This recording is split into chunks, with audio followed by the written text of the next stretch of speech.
Good morning. अरे बैठो भाई, जब मां साहब खड़े हैं पीछे बैठो अपनी अपनी जगह। लास्ट में कल कहां तक पहुंचे थे? कौन सा? सैनिक विद्रोह हो गए थे कंप्लीट। सैनिक विद्रोह के बाद सामंतों की स्थिति अपन पढ़ रहे थे, और सामंतों की स्थिति में अपन ने पढ़ा था कि ज्यादातर सामंत क्रांतिकारियों के पक्ष में थे या विरोध में थे। सामंतों की बात कर रहा हूं। सामंतों में कौन कौन पक्ष में था? सारे ही पक्ष में थे। विरोध में कौन कौन थे? कोटा के दो सामंत, एक तो अजीत सिंह और एक चतुर्भुज सिंह। इसका मतलब सामंत अंग्रेजों से नाराज थे। एक स्टेटमेंट है कि 1857 की क्रांति अंग्रेजों के विरुद्ध सामंतों की एक प्रतिक्रिया थी। 1857 की क्रांति अंग्रेजों के विरुद्ध ठाकुरों की एक प्रतिक्रिया थी। यह स्टेटमेंट किसने दिया था? ठाकुरों की एक प्रतिक्रिया थी। अरे बातचीत बंद कर दो भाई, जो पीछे बैठे हैं इधर बीच में। क्लास अपनी पहले से लेट शुरू होती है 8-10 मिनट, फिर आप और 2-4 मिनट लेट कर देते हो, तो आराम से बैठो। अंग्रेजों के विरुद्ध ठाकुरों की एक प्रतिक्रिया थी, यानी ठाकुर अंग्रेजों से नाराज थे, क्रांति इसी वजह से हुई थी। ऐसा स्टेटमेंट देने वाला एक अंग्रेज अधिकारी था जिसका नाम था मेलिसन। क्या नाम था? मेलिसन। नीचे एक कथन लिख लो सामंतों के नीचे। 1857 की क्रांति 1857 की क्रांति अंग्रेजों के विरुद्ध 1857 की क्रांति अंग्रेजों के विरुद्ध 1857 की क्रांति अंग्रेजों के विरुद्ध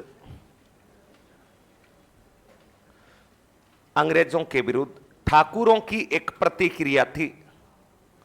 1857 की क्रांति अंग्रेजों के विरुद्ध ठाकुरों की एक प्रतिक्रिया थी।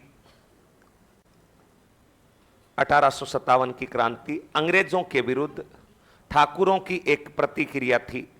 मेलिसन ने कहा, मेलिसन एक अंग्रेज अधिकारी थे, मेलिसन ने कहा,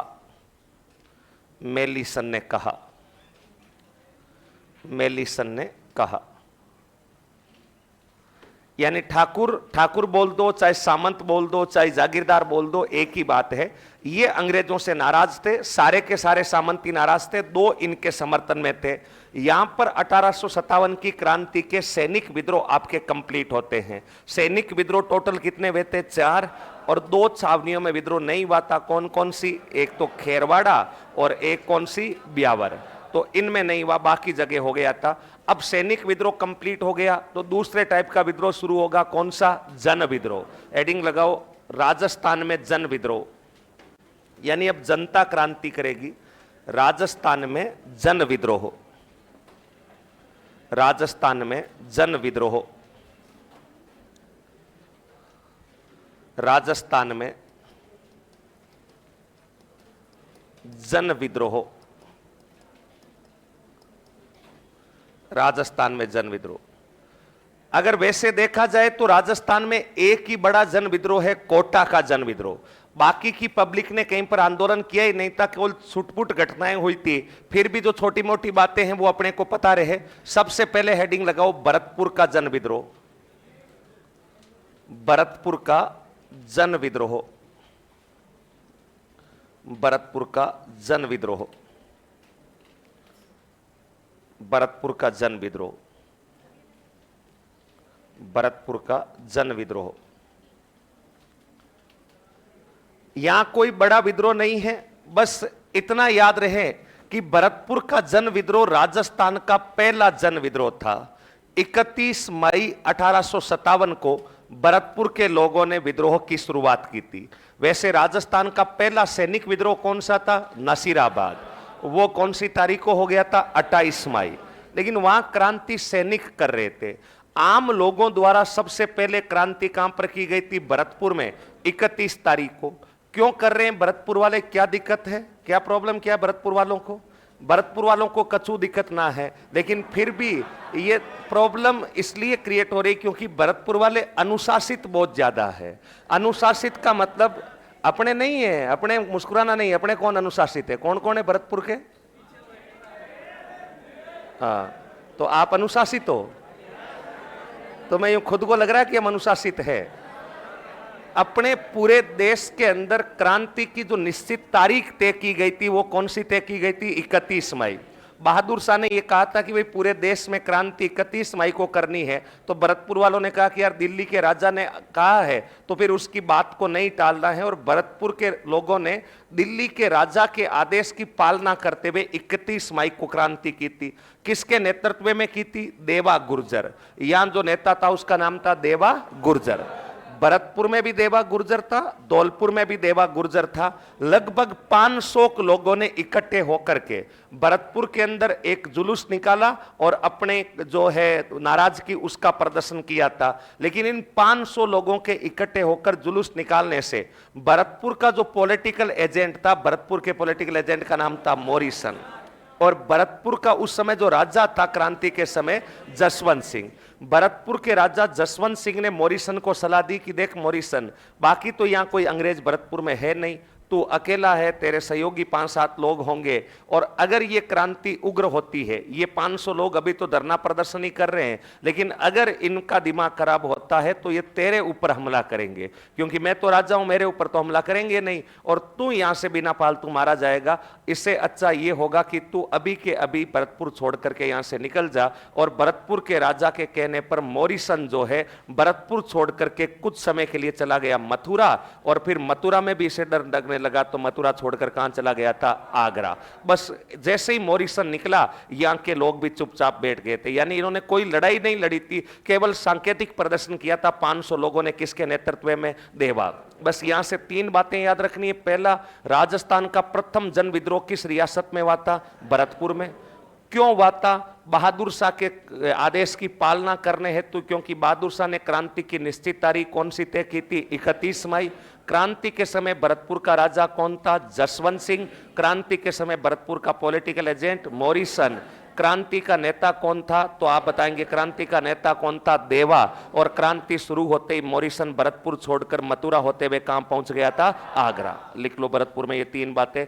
पहला लिखो भरतपुर में, यह राजस्थान का प्रथम जन विद्रोह था। यह राजस्थान का प्रथम जन विद्रोह था। यह राजस्थान का प्रथम जन विद्रोह था। यह राजस्थान का प्रथम जन विद्रोह था।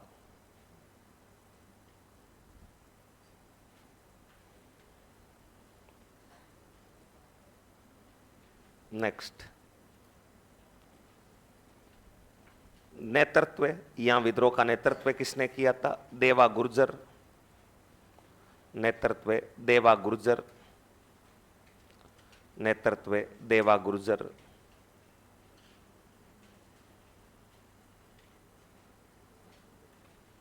क्रांति के समय भरतपुर शासक, क्रांति के समय भरतपुर शासक,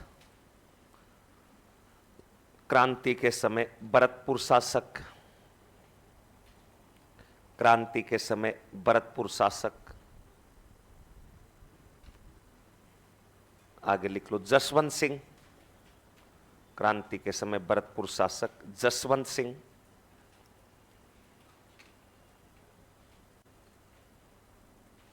नेक्स्ट,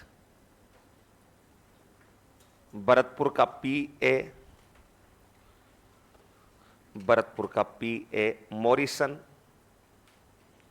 भरतपुर का पीए मॉरिसन। पीए मतलब पॉलिटिकल एजेंट। पीए मॉरिसन। मॉरिसन। मॉरिसन के नीचे तीर लगा के लिख लो, विद्रोह शुरू होते ही मॉरिसन, विद्रोह शुरू होते ही मॉरिसन, विद्रोह शुरू होते ही मॉरिसन भरतपुर छोड़कर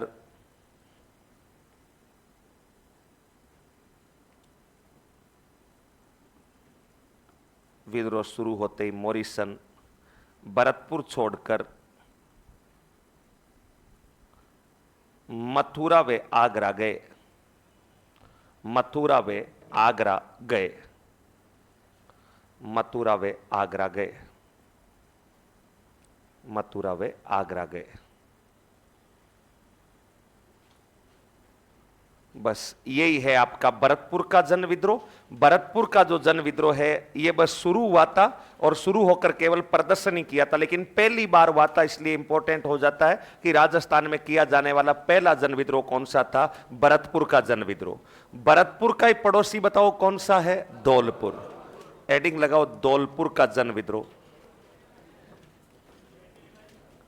अगला सेकेंड जन विद्रोह जो है वो है धौलपुर का जन विद्रोह। अक्टूबर 1857।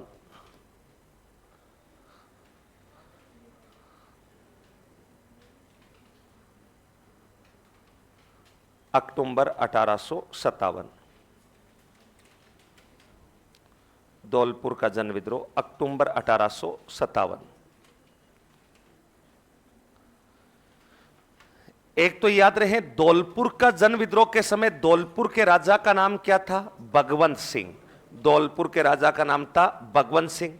पॉलिटिकल एजेंट धौलपुर में अलग होता नहीं था, जो भरतपुर का पीए होता था वही धौलपुर का प्रशासन देखता था। तब भरतपुर का पीए का नाम क्या था? मॉरिसन। तो धौलपुर में भी वही होगा, वो अलग से लिखने की जरूरत नहीं है। धौलपुर के जन विद्रोह के समय प्रमुख नेता कौन कौन थे? तो आप बताएंगे, एक नेता का नाम था रामचंद्र, एक का नाम था हीरालाल, और एक भरतपुर से आ गया था कौन? देवा गुर्जर। रामचंद्र, हीरालाल व देवा गुर्जर के नेतृत्व में धौलपुर में जन विद्रोह हुआ था। हालांकि कोई बड़ी घटना नहीं हुई थी, किसी की हत्या वगैरह नहीं हुई थी। यहां पर सबसे महत्वपूर्ण बात यह याद रखना, क्वेश्चन परीक्षा में पूछेगा कि राजस्थान का वह स्थान, राजस्थान का वह स्थान जहां क्रांति करने वाले क्रांतिकारी, जहां क्रांति करने वाले क्रांतिकारी एवं क्रांति को समाप्त करने वाली सेना एवं क्रांति को भंग करने वाली सेना का संबंध राजस्थान से नहीं था। संबंध राजस्थान से नहीं था। तो आपका उत्तर होगा धौलपुर। ऐसा स्थान कौन सा है? धौलपुर। क्या मतलब क्या इसका? धौलपुर एक ऐसा स्थान है जहां धौलपुर के लोगों ने क्रांति नहीं की थी। क्रांति करने के लिए कुछ सैनिक बाहर से आए थे, और बाहर से कहां से आए थे? दो जगह से आए थे। एक जगह है ग्वालियर, ग्वालियर है एमपी में, और एक जगह है इंदौर, इंदौर भी कहां पर है? एमपी। ग्वालियर और इंदौर के कुछ सैनिक जो दिल्ली जा रहे थे, उन्होंने धौलपुर के अंदर लूटपाट वगैरह की थी और धौलपुर के अंदर बगावत करते हुए विद्रोह किया था, लड़ाई की थी। लेकिन जब ये लड़ाई कर रहे थे तब इसको शांत करने के लिए या धौलपुर में इन सैनिकों को रोकने के लिए जो अंग्रेजों ने सेना भेजी थी वो पटियाला से भेजी थी। पटियाला बताओ कहां पर है? पंजाब। यानी राजस्थान का वह स्थान जहां क्रांति करने वाले सैनिक भी राजस्थान के नहीं हैं और क्रांति को समाप्त करवाने वाले या क्रांति को भंग करने वाले सैनिक भी राजस्थान के नहीं है, वो स्थान आपका कौन सा है? धौलपुर। धौलपुर में धौलपुर के लोग क्रांति नहीं कर रहे हैं, क्रांति कहां के लोग कर रहे हैं? ग्वालियर और इंदौर। और इन क्रांतिकारियों की क्रांति को भंग करने के लिए जो सेना आ रही है वो भी राजस्थान से नहीं आ रही है, वो सेना कहां से आ रही है? पटियाला। बस राजस्थान का तो केवल स्थान है और वो स्थान आपका कौन सा है? धौलपुर। तो नीचे लिख लो धौलपुर में दो बातें। धौलपुर का जन विद्रोह, इसमें लिखो विद्रोह के समय धौलपुर शासक, विद्रोह के समय धौलपुर शासक,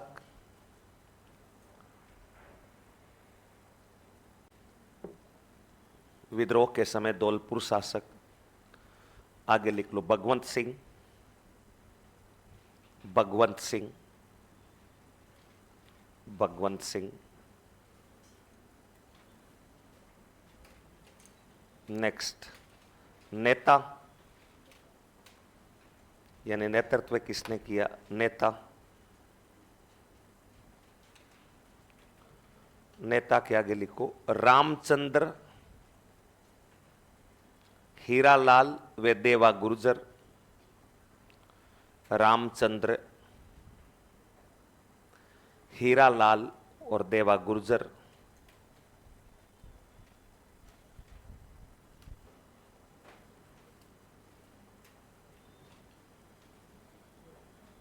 नेक्स्ट, यहां क्रांति करने वाले अधिकांश क्रांतिकारी,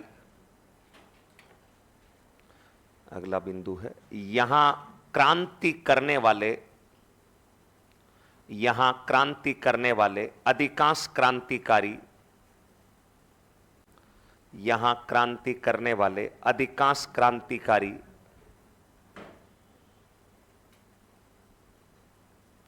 मध्य प्रदेश के ग्वालियर व इंदौर से आए थे। यहां क्रांति करने वाले अधिकांश क्रांतिकारी मध्य प्रदेश के ग्वालियर व इंदौर से आए थे। मध्य प्रदेश के ग्वालियर व इंदौर से आए थे। मध्य प्रदेश के ग्वालियर व इंदौर से आए थे।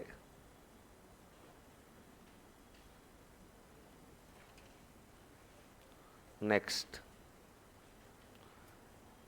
क्रांति का दमन करने हेतु पटियाला पंजाब की सेना आई। क्रांति का दमन करने हेतु, दमन मतलब समाप्त करने हेतु, क्रांति का दमन करने हेतु पटियाला पंजाब से सेना आई। क्रांति का दमन करने हेतु पटियाला पंजाब से सेना आई। पटियाला पंजाब से सेना आई। बस यही बातें याद रखना है कि धौलपुर में कहां के क्रांतिकारियों ने क्रांति की, ग्वालियर और इंदौर। विद्रोह का दमन किसने किया, पटियाला ने। या इस क्वेश्चन की लैंग्वेज को यूं पूछ ले कि राजस्थान का वह स्थान जहां क्रांतिकारी एवं उनका दमन करने वाली सेना दोनों का संबंध राजस्थान से नहीं था, तो वो स्थान कौन सा है, धौलपुर। जहां दमन करने वाली सेना भी आउट ऑफ राजस्थान से है और क्रांति करने वाली सेना भी आउट ऑफ राजस्थान से है। तो ये छोटा सा विद्रोह था धौलपुर। अब जन विद्रोह में बड़ा विद्रोह और महत्वपूर्ण जो अंतिम जन विद्रोह है वो आपका कौन सा है, कोटा। हेडिंग लगाओ, कोटा का जन विद्रोह। कोटा का जन विद्रोह, कोटा का जन विद्रोह, कोटा का जन विद्रोह 15 अक्टूबर 1857। कोटा का जन विद्रोह 15 अक्टूबर 1857। अब कोटा वाले जन विद्रोह में आपको 5, 7, 10 बातें याद रखनी है। एक तो जब 1857 की क्रांति हो रही थी, तब 1857 की क्रांति के समय कोटा के राजा का नाम क्या था, तो आप बताएंगे कोटा के राजा का नाम था महाराव राम सिंह सेकेंड। महाराव राम सिंह सेकेंड। जिस समय क्रांति हो रही थी उस समय कोटा के पॉलिटिकल एजेंट का नाम क्या था, तो अपन बताएंगे मेजर बर्टन। बर्टन अपने परिवार के साथ वहीं रहता था। बर्टन के 2 बेटे थे, एक का नाम था फ्रैंक और एक का नाम था निक आर्थर। क्या नाम था, निक आर्थर। ये 2 इस बर्टन के बेटे थे। ये जो बर्टन था ये भी शुगर का पेशेंट था। अंग्रेजों में डायबिटीज बहुत ज्यादा हुआ करती थी क्योंकि वो मीठी चीजें ये ज्यादा खाया करते थे, फास्ट फूड वगैरह। तो इसका एक तो बायां हाथ जो था वो थोड़ा सा अनफिट वाली स्थिति में था और दूसरा ये शुगर का पेशेंट था। शुगर जिसके होती है बीपी अपने आप ही हो जाती है। तो शुगर और बीपी का पेशेंट होने के कारण 2 डॉक्टर हमेशा इसके साथ रहा करते थे, बर्टन की गाड़ी में रहते थे। एक डॉक्टर का नाम था डॉक्टर सेडलर, डॉक्टर सेडलर, और एक डॉक्टर का नाम था डॉक्टर कोटम, डॉक्टर कोटम। तो ये जो बर्टन जहां कोटा में रहता था इसके घर पर ये 5 बंदे रहते थे।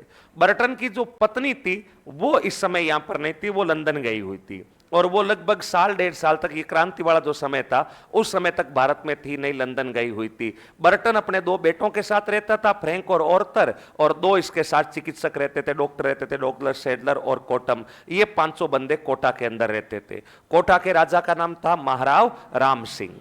कोटा में जब विद्रोह हुआ था तब कोटा के विद्रोह का नेतृत्व किसने किया था, तो मुख्य जो नेतृत्व करता था उनमें से एक का नाम था जयदयाल।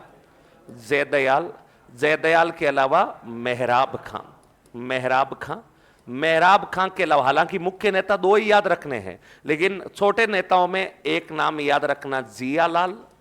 जियालाल के अलावा एक नेता का नाम है रतनलाल रतनलाल, एक का नाम है गुल मोहम्मद खां, गुल मोहम्मद खां, गुल मोहम्मद खां के अलावा एक है अंबर खां, अंबर खां।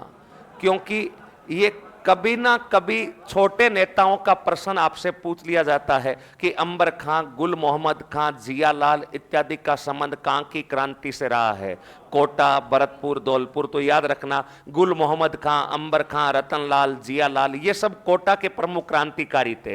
हालांकि कोटा में जो मुख्य नेता थे वो तो एक तो था जयदयाल और एक कौन था, मेहराब खां। वैसे जयदयाल जो है ये मूल रूप से कोटा का था नहीं, जयदयाल मूलतः भरतपुर का रहने वाला था। हालांकि आप हिंदी ग्रंथ अकादमी की किताब या एनसीईआरटी की किताब पढ़ते हैं तो उसके अंदर जयदयाल को मथुरा का बता रखा है। ये मथुरा के नहीं थे, ये कहां के रहने वाले थे, भरतपुर के। उस किताब में मिसप्रिंट लिखा गया है। और मेहराब खां मूल रूप से कहां के रहने वाले थे, करौली। ये जयदयाल पेशे से क्या हुआ करता था, वकील, और मेहराबदा रिसलदार। रिसलदार का मतलब आर्मी में ही एक पद होता है, जैसे आजकल अपने नाम सुना होगा सूबेदार, नाम सुना है सूबेदार, मेजर, सूबेदार जो रैंक के ऑफिसर होते हैं, उसी टाइप के अंग्रेजी सेनाओं के अंदर जो ऑफिसर होता था उसको क्या बोलते थे, रिसलदार। तो जो कोटा में अंग्रेजों की सेना थी, कोटा के अंदर अंग्रेजों की मुख्य रूप से 3 बटालियन रहती थी। एक का नाम था गोपाल पलटन, गोपाल पलटन बटालियन बोल दो चाहे पलटन बोल दो। एक थी नारायण पलटन, नारायण पलटन, और एक थी आपकी भवानी पलटन, भवानी पलटन। यानी ये सेना है कोटा के राजा के पास, और ये सेना किसने बना रखी है, अंग्रेजों ने। वैसे अंग्रेजों की जो बड़ी सेनाएं थी वो तो 6 छावनियों में रहती थी, 6 छावनियां अपने पड़ी थी, नसीराबाद, नीमच, उनमें रहती थी। लेकिन कुछ छोटी छोटी बटालियन भी बना रखी थी। उनमें से एक बटालियन का नाम था गोपाल पलटन, भवानी पलटन और नारायण। ये कोटा में रहती थी, अंग्रेजों द्वारा बनाई गई सेना है। और इनमें से जो गोपाल पलटन है, इस गोपाल पलटन नामिक जो सैनिकों की टुकड़ी है कोटा के अंदर, उसमें रिसलदार के पद पर कौन सा बंदा रहता था, मेहराब खां। और ये सारे नेता है, ये क्रांति के समय राजा है, और ये क्रांति के समय बताओ क्या है, पॉलिटिकल एजेंट। अब कोटा के अंदर क्रांति हुई क्यों, इसका रीजन क्या था? और क्रांति हुई नहीं, राजस्थान में क्रांति का सबसे ज्यादा प्रभाव भी कहां पर रहा था, कोटा में। कोटा के अंदर सबसे ज्यादा समय तक क्रांतिकारियों ने अपना अधिकार रखा था। क्या नौबत आ गई कोटा वालों को क्रांति करने की? बाकी लोग तो नहीं कर रहे, और कर भी रहे तो छोटी मोटी कर लेते, इतनी बड़ी क्रांति क्यों कर रहे हो, 1 घंटा लग जाएगा पढ़ने के अंदर। भरतपुर वालों की तरह जुलूस निकाल कर बैठ जाते, ताकि एक लाइन लिख लेते कि कोटा में जयदयाल के नेतृत्व में 500 लोगों ने जुलूस निकाला, बात खत्म हो जाती। ना आपको याद करना पड़ता, ना मुझे इतना पढ़ाना पड़ता। अब तक किसान आंदोलन, किसान भी क्यों कर रहे थे आंदोलन, करते ही नहीं, मैं तो कह रहा हूं, पढ़ना ही नहीं पड़ता। महाराणा प्रताप, राणा सांगा, 3-4 राजा पढ़ लेते, 2-4 सभ्यताएं पढ़ लेते, कालीबंगा वालीबंगा, और अपना इतिहास का कोर्स पूरा हो जाता। क्यों कर रहे हैं कोटा वाला, दिक्कत क्या है कोटा वालों को?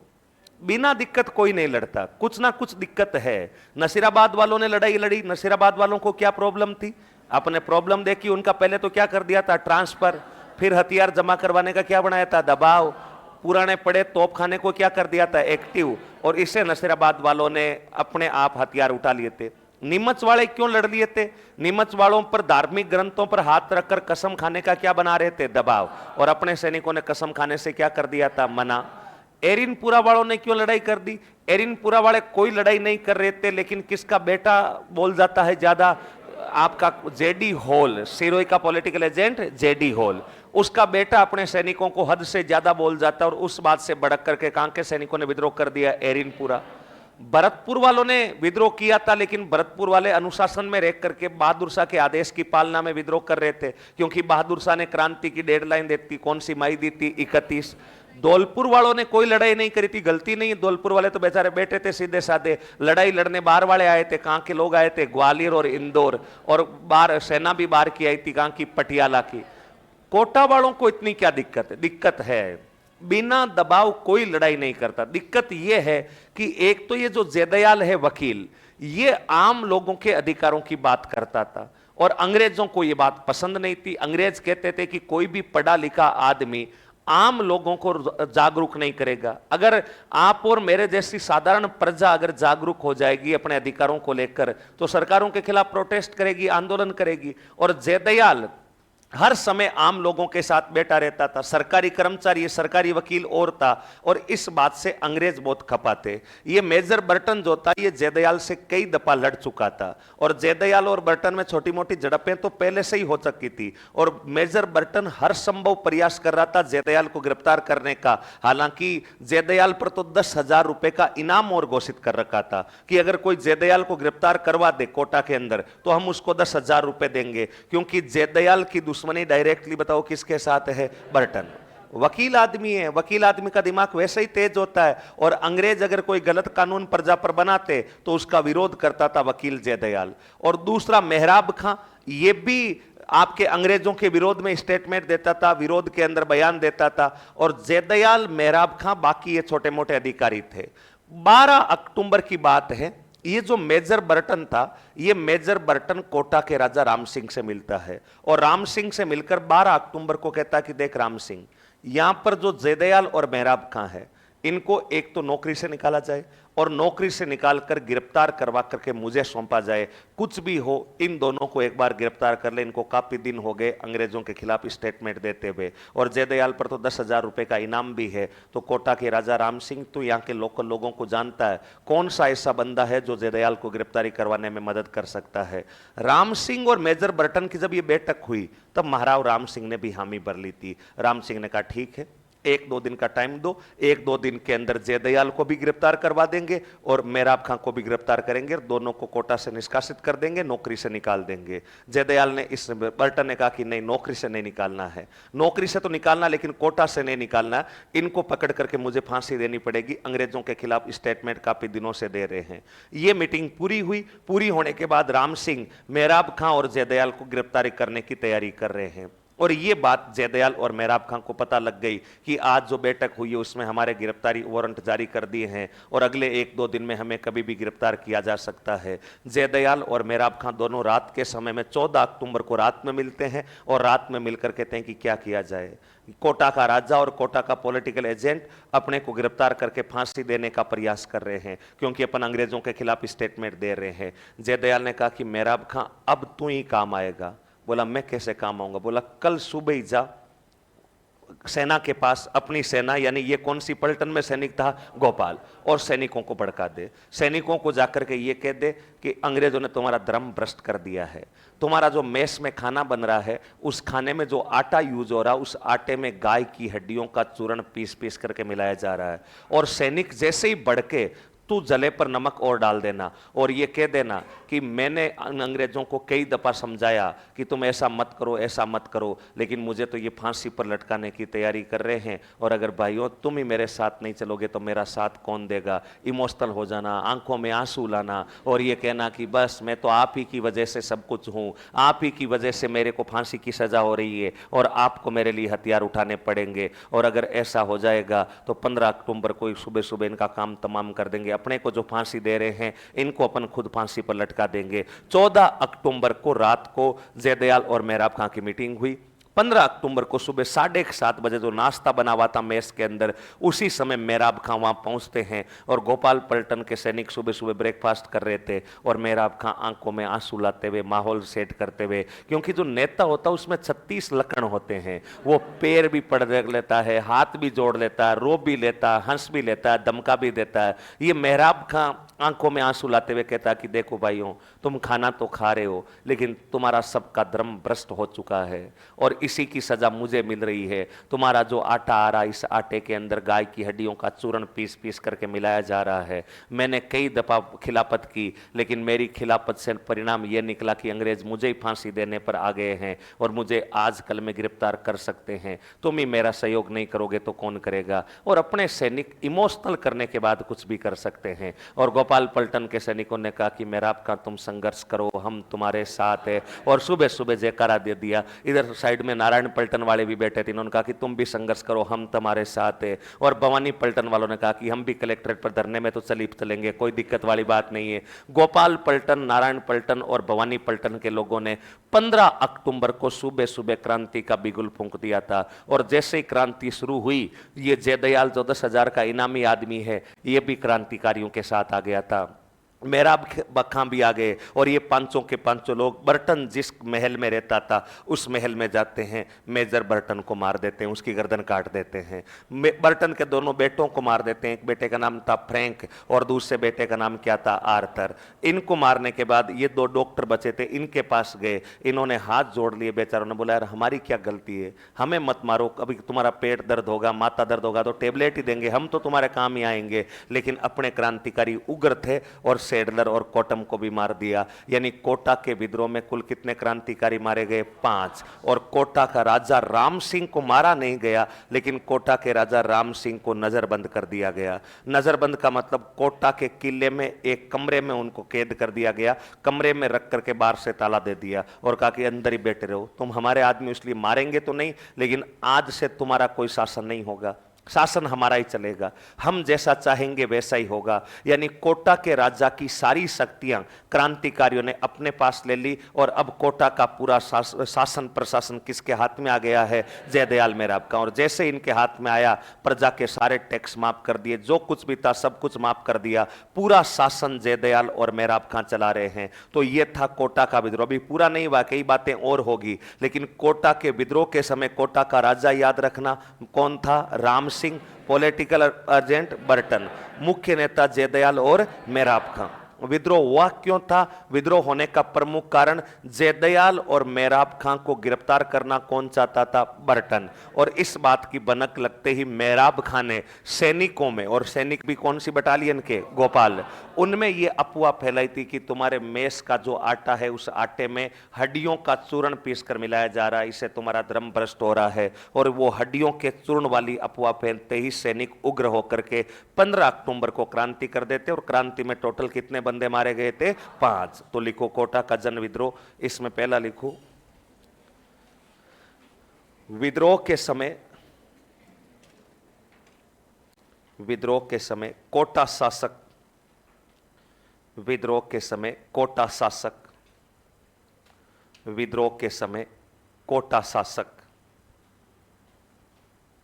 आगे लिख लो महाराव राम सिंह सेकेंड, महाराव राम सिंह सेकेंड, विद्रोह के समय कोटा शासक महाराव राम सिंह सेकेंड। नेक्स्ट, नेतृत्व, कोटा में विद्रोह का नेतृत्व किसने किया, नेतृत्व,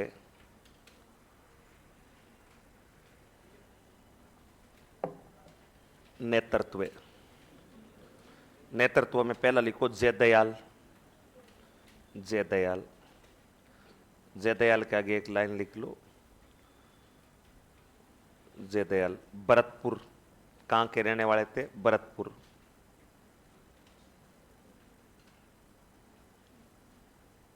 दूसरा बिंदु जयदयाल में लिखो वकील थे, यानी ये पेशे से क्या थे, वकील, जयदयाल। दूसरा बिंदु लिखो वकील थे। और तीसरा बिंदु लिख लो 10,000 का इनाम। कोई पूछ ले कि कोटा के किस क्रांतिकारी पर इनाम घोषित कर रखा था, जयदयाल पर, यानी इनको अगर कोई गिरफ्तार करवा ले तो 10,000 का क्या दिया जाएगा, इनाम।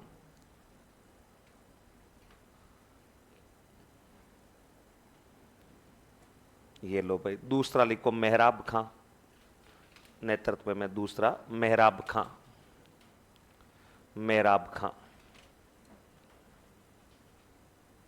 मेहराब खां। आगे लिख लो करौली, करौली।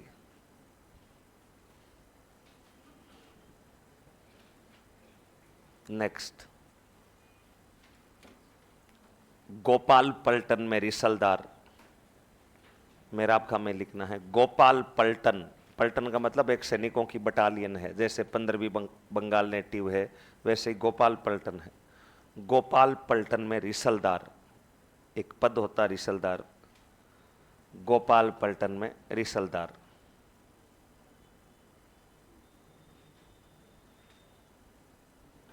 नेक्स्ट, बाकी के नाम लिख लो, कभी छोटे नाम देकर पूछ लेते हैं कि कहां की क्रांति से संबंधित थे। तो जियालाल, बड़े नेता दो थे, जयदयाल और मेहराब खां। बाकी के नाम लिख लो जियालाल, जियालाल, रतनलाल,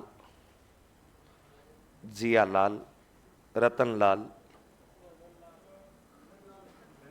गुल मोहम्मद खां, गुल मोहम्मद खां, गुल मोहम्मद खां और अंबर,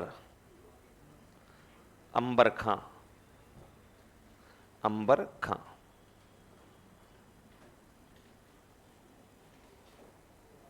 नेक्स्ट, विद्रोह का कारण, अगला लिखो विद्रोह का कारण। क्या रीजन रहे थे कि कोटा में लड़ाई हो गई? विद्रोह का कारण, विद्रोह का कारण, विद्रोह का कारण क्या रीजन रह गया था? किसको गिरफ्तार करना चाहता था बर्टन? जयदयाल और मेहराब खां। और इसी बात से नाराज होकर मेहराब खां ने सैनिकों के अंदर यह अफवाह फैलाई कि तुम्हारे आटे में हड्डियों का क्या आ रहा है? चूर्ण। और इस बात से सैनिक भड़क कर क्या कर देते हैं? विद्रोह। लिखो इसके अंदर विद्रोह का कारण, इसमें लिखो 12 अक्टूबर को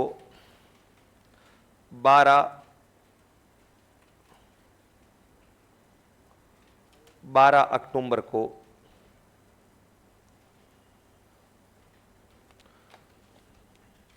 मेजर बर्टन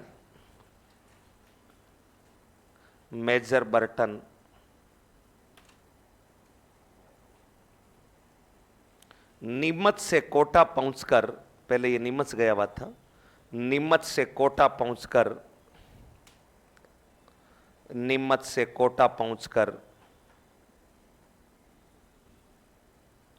नीमच से कोटा पहुंचकर जयदयाल और मेहराब खां के, जयदयाल और मेहराब खां पर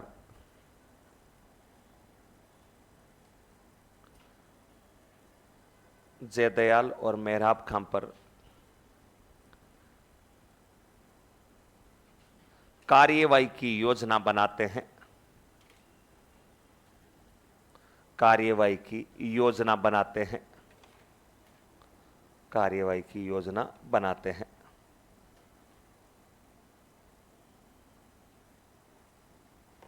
नेक्स्ट,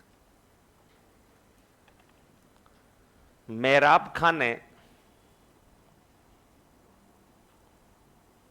मेहराब खां ने,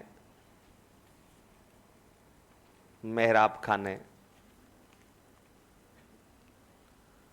गोपाल पलटन के सैनिकों में, गोपाल पलटन के सैनिकों में, गोपाल पलटन के सैनिकों में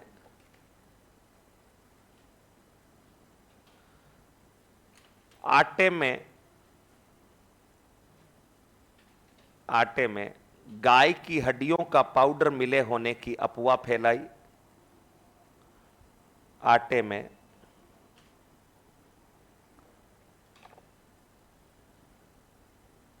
गाय की हड्डियों का पाउडर होने की अफवाह फैलाई, अफवाह फैलाई।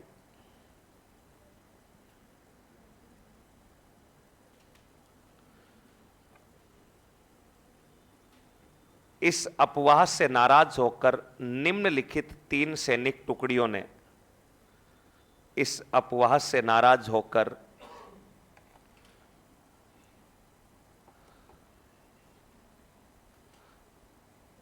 इस अफवाह से नाराज होकर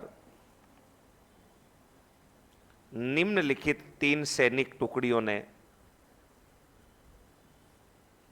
निम्नलिखित 3 सैनिक टुकड़ियों ने कोटा में क्रांति की शुरुआत की। निम्नलिखित 3 सैनिक टुकड़ियों ने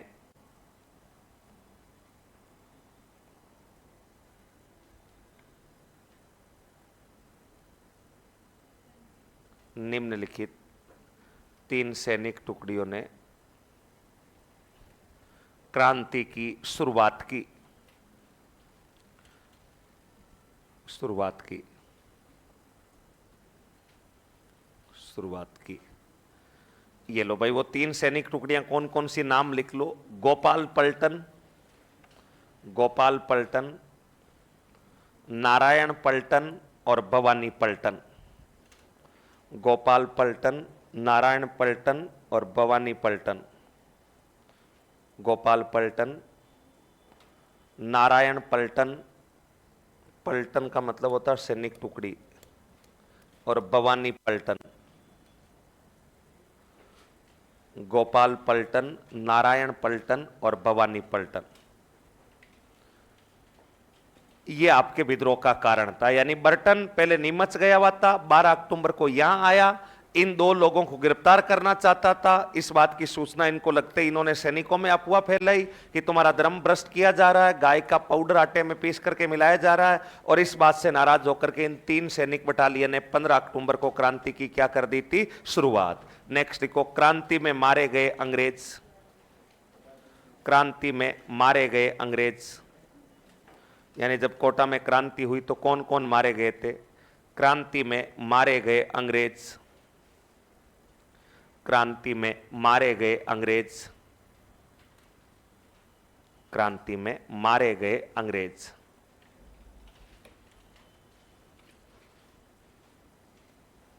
पहला लिखो मेजर बर्टन,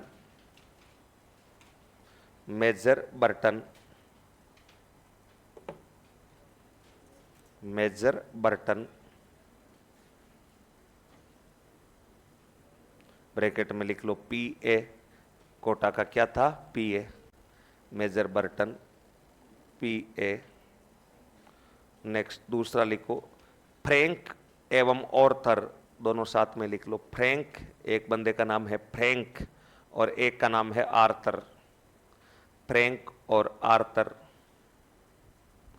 फ्रैंक एक तो और एक का नाम था आर्थर। ब्रैकेट में लिख लो बर्टन के पुत्र, फ्रैंक एवं आर्थर, ब्रैकेट में लिख लो बर्टन के पुत्र, बर्टन के पुत्र। और 2 डॉक्टर थे, एक तो डॉक्टर सेडलर और एक डॉक्टर कोटम। लिख लो डॉक्टर सेडलर और doctor Cottam. Doctor Sadler, doctor Sadler और डॉक्टर कोटम, डॉक्टर सेडलर और डॉक्टर कोटम। ये तो नाम से ही पता लग जाएगा कि ये डॉक्टर थे। तो टोटल कितने अंग्रेज मारे गए थे, 5। एक तो खुद बर्टन मारा गया, बर्टन के साथ 2 डॉक्टर रहते थे, डॉक्टर सेडलर और डॉक्टर कोटम, और 2 इसके बेटे मारे गए थे, फ्रैंक और ऑर्थर। नीचे लिखो इसी में, कोटा शासक, कोटा शासक, कोटा शासक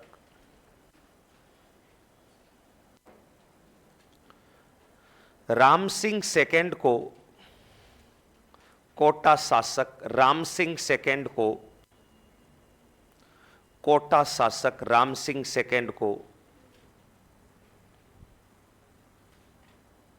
कोटा दुर्ग में नजरबंद कर, नजरबंद का मतलब सारी शक्तियां छीन लेना, बस केवल बिठा देना। कोटा दुर्ग में नजरबंद कर,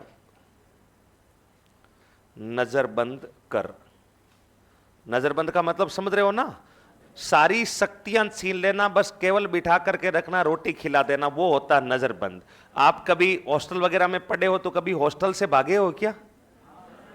अपने एक बीच बीच में ट्रेंड आया था हॉस्टल से भागने का। आप में से कितने लोगों ने कभी हॉस्टल में रहकर 11th 12th वगैरह कुछ पढ़ाई की है?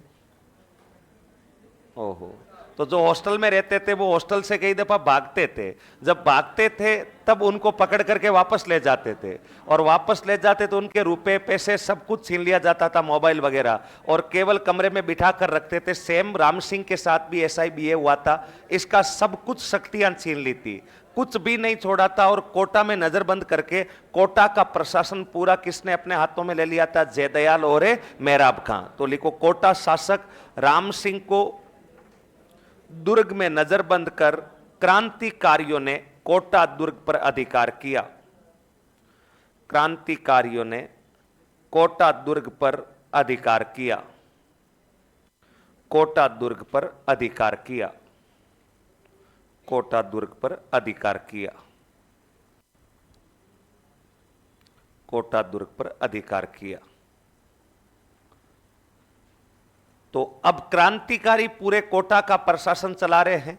15 अक्टूबर को क्रांतिकारियों ने कोटा पर अपना अधिकार कर लिया।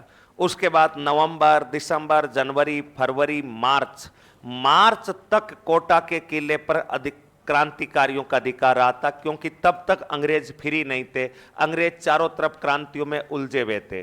फाइनली 15 अक्टूबर से लगा करके 30 मार्च तक, 15 अक्टूबर से 30 मार्च तक क्रांतिकारी यानी लगभग 5.5-6 महीने तक कोटा का पूरा प्रशासन क्रांतिकारियों के हाथ में रहा था। जब अंग्रेजों ने जगह जगह होने वाली छोटी छोटी घटनाओं को शांत कर दिया था, तब लास्ट में अंग्रेजों को कोटा याद आया और अंग्रेजों ने कहा कि यार कोटा पर एक बार हमला किया जाए, कोटा के राजा को आजाद करवाया जाए, क्रांतिकारियों को वहां से खदेड़ा जाए और वापस कोटा में अपना अधिकार स्थापित किया जाए। इसलिए मार्च महीने के अंदर, मार्च 1858 कोटा को आजाद करवाने के लिए अंग्रेजों ने किसके नेतृत्व में सेना भेजी थी? रॉबर्टसन। अंग्रेजों का एक सेनापति था जिसका नाम था रॉबर्टसन।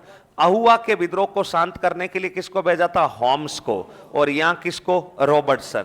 रॉबर्टसन को कोटा भेजा कि रॉबर्टसन तू जा, सेना जा लेकर के जा और कोटा को आजाद करवा, कोटा के राजा को आजाद करवा, और क्रांतिकारियों में से अगर मेहराब खां और जयदयाल को पकड़ सके तो पकड़ना, नहीं तो गोली से उड़ा देना। रॉबर्टसन अजमेर से अपनी सेना लेकर रवाना हुआ। अजमेर से रॉबर्टसन को कोटा जाना है। रास्ते में रॉबर्टसन को करौली का एक राजा मिलता है। करौली के राजा का नाम था मदनपाल। मदनपाल सिंह ने कहा कि रॉबर्टसन कहां जा रहा है? रॉबर्टसन ने कहा कोटा जा रहा हूं अंग्रेजों को आजाद करवाने। मदनपाल ने कहा मैं भी चलूंगा। रॉबर्टसन ने कहा मैं ही आजाद करवा लाऊंगा। बोला नहीं, मैं भी चलूंगा। यानी रॉबर्टसन को कोटा आजाद करवाने में मदद कहां के राजा ने की थी? करौली। जैसे ही आगे बढ़े, आगे एक जगह पड़ती है पीपलदा। पीपलदा नाम की जगह कहां पर है? कोटा में। यहां के ठाकुर साहब थे जिनका नाम था अजीत सिंह, और पीपलदा के ठाकुर साहब अजीत सिंह ने कहा कि रॉबर्ट कहां जा रहा है? इसने कहा कोटा आजाद करवाने। बोला मैं भी चलूंगा। इन्होंने कहा यार हम 2 जने हो गए, एडवांस में करवा लेंगे। बोला नहीं, मैं भी चलूंगा। अपने वाले जबरदस्ती मदद कर रहे हैं, कोई मांग ही नहीं रहा है। फिर भी पीपलदा के सामंत अजीत सिंह ने किसका मदद की थी? रॉबर्टसन। जैसे ही आगे बढ़ा, पीपलदा के आगे एक ठिकाना पड़ता गोमती। गोमती के ठाकुर साहब का नाम क्या था? चतुर्भुज सिंह। इन्होंने रॉबर्ट को रोका और बोला कि रॉबर्ट कहां जा रहा है? इन्होंने कहा कोटा। बोला मैं भी चलूंगा। बोला कि हम ऑलरेडी ज्यादा हैं, क्या करोगे तुम? बोला कि नहीं, हम पीछे से देख ही लेंगे। बोले हम चलेंगे ही चलेंगे। यानी गोमती का चतुर्भुज सिंह भी रॉबर्टसन की सहायता के लिए साथ में आ गया। अब 4 लोग मिलकर के, रॉबर्टसन, करौली का मदनपाल, पीपलदा का अजीत सिंह और आपका गोमती का चतुर्भुज सिंह, ये सब मिलकर के कोटा पर हमला करेंगे। और इन्होंने 22 मार्च के दिन कोटा पहुंच गए थे और कोटा शहर को चारों तरफ से घेर लिया था। और कोटा शहर को घेर करके बार बार ये अनाउंसमेंट कर रहे हैं कि कोटा के क्रांतिकारियों, कोटा के राजा को आजाद कर दो और हमारे सामने समर्पण कर दो, नहीं तो तोप खाने से उड़ा दिए जाओगे। लेकिन कोटा के क्रांतिकारियों ने अंग्रेजों को सीरियस नहीं लिया। 7-8 दिन तक ये रॉबर्टसन रोजाना सुबह उठ करके लाउड स्पीकर चिल्ला रहा है कि समर्पण कर दो, समर्पण कर दो, समर्पण कर दो, लेकिन अपने क्रांतिकारी समर्पण नहीं करते हैं। कोटा को चारों तरफ से इन्होंने घेर रखा था। फाइनली 30 मार्च को रॉबर्टसन, मदनपाल सिंह अपने तोप खाने और हथियारों के साथ कोटा के किले पर हमला बोलते हैं। और उस हमले के बाद ज्यादातर क्रांतिकारी तो 2-4 तोपे चलते ही वहां से इधर उधर से जहां से रास्ता मिला वहां से भाग निकले। कुछ क्रांतिकारी लड़ते हुए शहीद हो गए। रतनलाल, जियालाल, मेहराब खां, इनको गिरफ्तार कर लिया गया और गिरफ्तार करके बाद में इन सबको फांसी पर लटका दिया गया था। और कोटा के राजा राम सिंह को बताओ क्या करवा लिया गया था? आजाद। आजाद करवाने वाला बंदा बताओ कौन था? रॉबर्टसन। लेकिन यहां पर एक छोटी सी बात और याद रखनी है। जब रॉबर्टसन कोटा आजाद करवाने आया था और 22 मार्च को इसने कोटा को घेर लिया था, उसी दिन क्रांतिकारियों के नेता जयदयाल और मेहराब खां समझ गए थे कि अब बाजी हाथ से निकल चुकी है, अब ये रॉबर्टसन कोटा आजाद करवा के ही मानेगा।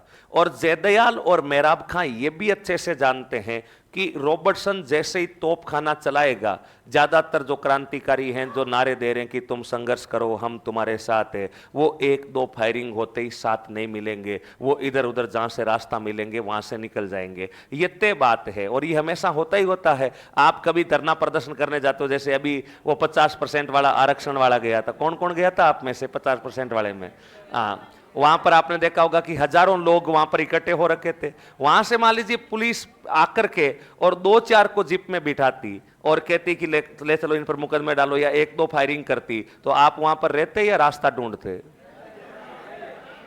नेतागिरी के चक्कर में आ मत जाना। नेतागिरी के चक्कर में आदमी का कैरियर भी बर्बाद हो सकता है। आप जब पुलिस ज्वाइनिंग करेंगे तो पुलिस वेरिफिकेशन भी होता है, ध्यान रखना। एक तो राज कार्य में बाधा और एक ये छोटे मोटे जो मुकदमे होते हैं, राज कार्य में बाधा वाला मुकदमा इतना खराब मुकदमा होता है, इससे अच्छा तो 302 307 का लग जाए, कोई हत्या फत्या का लग जाए तो उसका भी मैटर सॉल्यूशन हो जाता है। लेकिन ये राज कार्य में बाधा, राजमार्ग जाम करना, किसी अधिकारी से बहस करना, ये मुकदमे इतने खराब होते हैं कि चक्कर काट काट के चप्पल घिस जाएगी तब भी ये मुकदमे सजा वजा नहीं होती।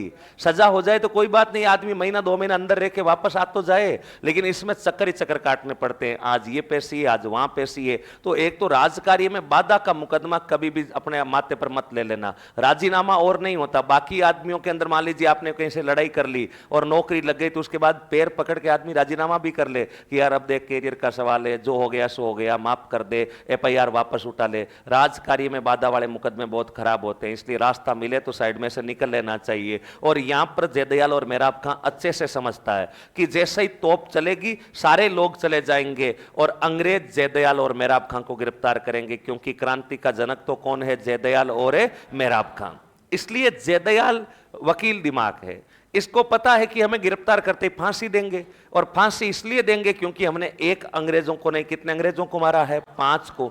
तो जयदयाल और मेहराब खां मिलकर के प्लानिंग करते हैं कि देख मेहराब खां, 2-4 दिन का टाइम और बचा है, अपन ऐसा करते हैं, कोटा के राजा राम सिंह के पास चलते हैं और राम सिंह की कनपट्टी पर ले जाकर राइफल रखते हैं और राइफल रख करके एक लेटर पैड पर लिखवा लेते हैं कि मैं कोटा राजा राम सिंह पूरे होश और हवास में ये जिम्मेदारी ले रहा हूं कि कोटा के पॉलिटिकल एजेंट मेजर बर्टन की हत्या में जयदयाल और मेहराब खां का कोई हाथ नहीं है। कोटा के पॉलिटिकल एजेंट मेजर बर्टन की हत्या मेरे कहने पर ही इन क्रांतिकारियों द्वारा की गई, अतः भविष्य में इन क्रांतिकारियों पर हत्या का कोई आरोप नहीं डाला जाए, ये जिम्मेदारी मैं पूर्ण होश और हवास में ले रहा हूं। और नीचे राम सिंह का हस्ताक्षर करवा लेंगे। ये प्लानिंग बताओ कौन कर रहा है? जयदयाल, क्योंकि खुद को बचाने का रास्ता तो ढूंढेगा ही जयदयाल। और जयदयाल और मेहराब खां जिस कमरे के अंदर राम सिंह बंद था उस कमरे में जाते हैं और कनपट्टी पर ले जाकर राइफल रख देते हैं। बोला कि हम ज्यादा सुनना पसंद नहीं करते, यस और नो में रिप्लाई करेंगे। कोटा का जो ऑफिशियल लेटर पैड है उस पर यह बात लिखी जाए राम सिंह कि कोटा के पॉलिटिकल एजेंट मेजर बर्टन की हत्या में जयदयाल और मेहराब खां की कोई भूमिका नहीं है, हत्या की जिम्मेदारी मैं कोटा का राजा राम सिंह ले रहा हूं, बर्टन को मारने का आदेश मैंने ही दिया था और मेरे कहने पर इन क्रांतिकारियों ने उनकी हत्या की थी। राम सिंह ने कहा कि ये मैं नहीं लिखूंगा, आप तो बच जाओगे, मुझे मरवा दोगे। इन्होंने कहा कि ठीक है, नहीं लिखे तो फिर ट्रिगर दब जाएगा, 4 गोलियां अंदर है, 3 तुम्हारे लग जाएगी, 1 तुम्हारी रानी को लग जाएगी, हमें तो क्या करना है, यस और नो में रिप्लाई दे दे। और जब राम सिंह पर दबाव बना तो मरता क्या नहीं करता, सामने कनपट्टी पर राइफल रखी हुई है, इसलिए राम सिंह ने लेटर पैड पर लिख दिया कि हां, कोटा के पॉलिटिकल एजेंट मेजर बर्टन की हत्या की जिम्मेदारी मेरी है और मैं पूर्ण होश और हवास में बिना किसी दबाव के, क्योंकि वकील है उसको पता है कोर्ट के अंदर क्या क्या होगा, उसने अपनी पूरी लैंग्वेज में हत्या की जिम्मेदारी लेटर पैड पर किसके हाथों से लिखवा ली थी? राम सिंह, और नीचे राम सिंह के हस्ताक्षर भी करवा लिए थे। अब 30 मार्च को जैसे ही ये आपका रॉबर्टसन और ये बाकी लोग आए, इन्होंने तोप वगैरह चलाई, बाकी क्रांतिकारी भाग गए, कुछ क्रांतिकारी शहीद हो गए। गिरफ्तार किस किस को कर लिया गया था? जयदयाल और मेहराब खां। और जैसे जयदयाल और मेहराब खां को गिरफ्तार किया, गिरफ्तार करके अजमेर ले जाया गया और अजमेर उस समय राजस्थान का एजीजी का नाम क्या था? Patrick Lawrence. पैट्रिक लॉरेंस के सामने इनको पेश किया गया, जयदयाल और मेहराब खां को, और कहा, पैट्रिक लॉरेंस ने कहा कि अब हो गई शांति, अब तुम दोनों को अजमेर में ही फांसी दे दी जाएगी। इन्होंने कहा कि हमारी गलती क्या है, फांसी किस चीज की दे दी जाएगी हमें, हमारा कोई दोस्त नहीं है। पैट्रिक लॉरेंस ने कहा, अच्छा तुम्हारा दोस्त नहीं है, हमारे बर्टन को तुमने मारा, बर्टन के दोनों बेटों की क्या कसूर था उनका, और उन 2 डॉक्टरों को तुमने बिना फालतू ही मार दिया, 5 लोगों को तुमने कोटा में मार दिया, 6 महीने से तुम परेशान कर रखे हो हमको और कह रहे हो कि हमारी गलती क्या है, इससे बड़ी तो गलती कोई हो नहीं सकती, इन्हें फांसी दे दी जाए। और जयदयाल ने अपने जेब में से वो लेटर पैड निकाल निकाला और इस पैट्रिक लॉरेंस की टेबल पर रखा। बोला हमारी गलती नहीं है, एक बार इस लेटर पैड को पढ़ो, हम क्या करें, हम तो राजा के अधीन है और राजा हमें जैसा आदेश देगा वैसा हमें करना ही पड़ेगा। और पैट्रिक लॉरेंस ने वो लेटर पैड पढ़ा जिस पर इन्होंने जबरदस्ती राम सिंह से लिखवा रखा था कि मैं कोटा का राजा राम सिंह पूर्ण होश और हवास में बिना किसी दबाव के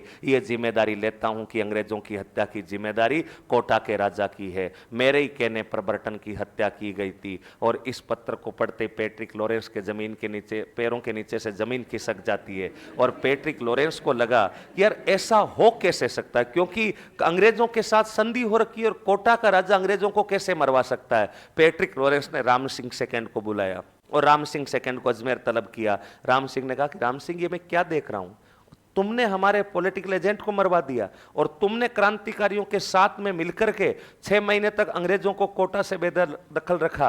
राम सिंह ने कहा कि ऐसा कुछ भी नहीं महाराज, आपको गलतफहमी हो रही है। लॉरेंस ने कहा स्क्रीनशॉट पढ़े, ये देख तुम्हारा तो कह रहा गलतफहमी हो रही है, लेटर पैड पड़ा है। राम सिंह ने कहा कि आप तो समझते ही हो, मेरे को दबाव में ला करके ये लेटर पैड लिखवाया गया था। उन्होंने जब ये बात कही तो पैट्रिक लॉरेंस ने कहा तू तो लिख रहा है कि मैं पूरे होश और हवास में बिना किसी दबाव के ये एक्सेप्ट करने को तैयार हूं। राम सिंह ने कहा कि आप ही समझदार हो, क्या मैं कभी ऐसा जिम्मेदारी लूंगा, और अगर मैं हत्या करवा भी देता तो क्या मैं लेटर पैड पर लिख करके दूंगा। आप मेरे पूरे मामले की जांच करवा ले, मेरा कोई कसूर नहीं है। फिर भी अगर आपको मेरा कोई कसूर लगता है तो इन क्रांतिकारियों को तो बना दो कोटा का राजा और मुझे फांसी पर लटका दो, और तो क्या किया जा सकता है।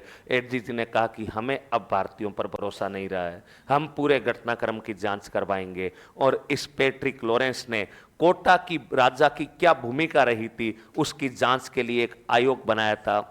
उस आयोग का नाम कौन सा आयोग रखा गया था, रॉबर्ट, रॉबर्टसन नहीं, कौन सा आयोग, रॉबर्ट आयोग को यह कहा गया कि भाई कोटा के राजा की क्या भूमिका रही थी, क्या रियली में कोटा के राजा ने अपने 5 अंग्रेज अधिकारियों को मरवाने में कोई हाथ था, या कोटा के राजा से ये दबाव में लेटर पैड लिखवाया गया है। इस पूरे प्रकरण की जांच की जाए। और मेजर रॉबर्ट ने 1.5 महीने तक कोटा में रहा, वहां के लोगों से पूछताछ की, सीसीटीवी फुटेज खंगाले, यानी जो भी साक्ष्य मिल सकते थे उन साक्ष्यों के आधार पर एक रिपोर्ट तैयार की और उस रिपोर्ट में लिखा कि नहीं, कोटा के राजा राम सिंह सेकंड ने तो मेजर बर्टन की हत्या नहीं करवाई, लेकिन मेजर बर्टन की हत्या के लिए जिम्मेदार कोटा का राजा ही है।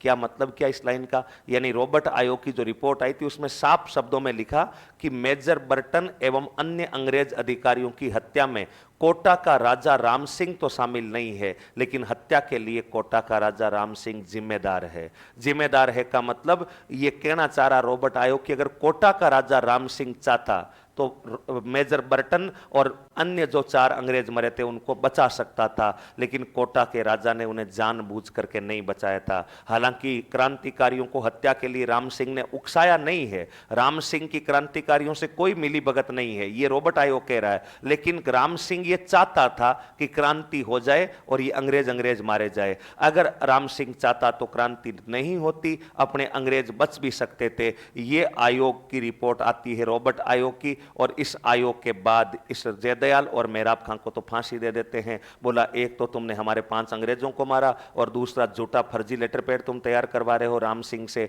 जयदयाल मेहराब खां को फांसी दे दी गई और राम सिंह सेकंड को कोटा का राजा तो बना दिया, लेकिन संबंधों में खटास आ गया था। अब अंग्रेज कोटा के राजा राम सिंह पर इतना भरोसा नहीं कर रहे थे।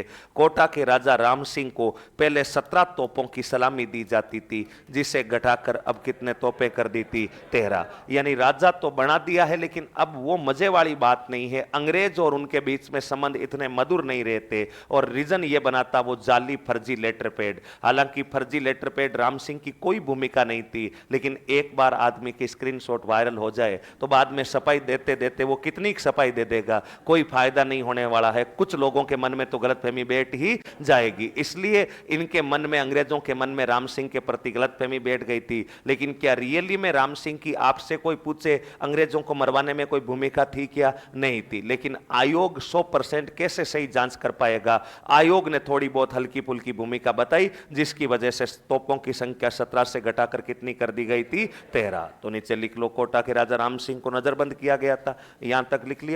उसके बाद लिखो, लगभग 6 माह तक कोटा दुर्ग पर लगभग 6 माह तक कोटा दुर्ग पर, लगभग 6 माह तक कोटा दुर्ग पर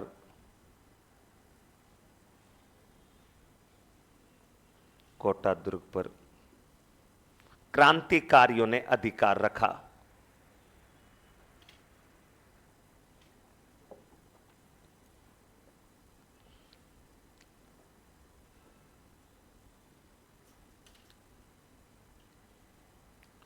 क्रांतिकारियों ने अधिकार रखा।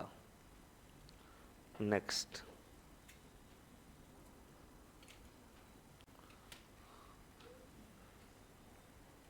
कोटा दुर्ग को आजाद करवाने हेतु, कोटा दुर्ग को आजाद करवाने हेतु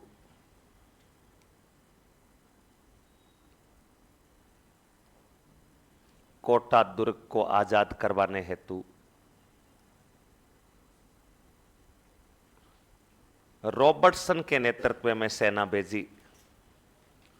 रॉबर्टसन के नेतृत्व में सेना भेजी। रॉबर्टसन बोर्ड पर लिखा हुआ है, रॉबर्टसन के नेतृत्व में सेना भेजी। रॉबर्टसन के नेतृत्व में सेना भेजी। रॉबर्टसन के नेतृत्व में सेना भेजी। रॉबर्टसन के नीचे तीर लगा के लिखो सहयोगी। रॉबर्टसन की हेल्प किस किसने की थी? रॉबर्टसन सहयोगी।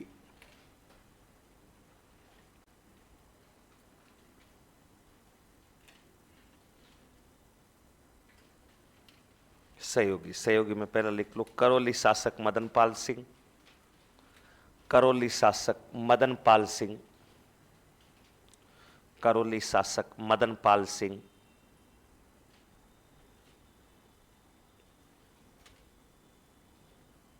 करौली शासक मदनपाल सिंह। दूसरा सहयोगी है पीपलदा। पीपलदा, पीपलदा के ठाकुर साहब का नाम क्या है? अजीत सिंह। पीपलदा के अजीत सिंह। पीपलदा के अजीत सिंह। पीपलदा कोटा में ठिकाना है। पीपलदा के अजीत सिंह। और एक कौन है? गोंती। गोंती के ठाकुर साहब का नाम है चतुर्भुज सिंह। चतुर्भुज, ये सारे नाम अपन कल लिख चुके हैं। चतुर्भुज सिंह, गोंती के चतुर्भुज सिंह और करौली के राजा मदनपाल सिंह, इन सब ने मिलकर के कोटा दुर्ग को आजाद करवाने के लिए सेना लेकर रवाना हुए। कोटा की घेराबंदी कब कर ली थी? 22 मार्च। और कोटा को आजाद कब करवा लिया था? 30 मार्च। लिखो 22 मार्च को कोटा की घेराबंदी, 22 मार्च को कोटा की घेराबंदी, 22 मार्च को कोटा की घेराबंदी एवं 30 मार्च 1858 एवं 30 मार्च 1858 30 मार्च 1858 कोटा दुर्ग को आजाद करवाया।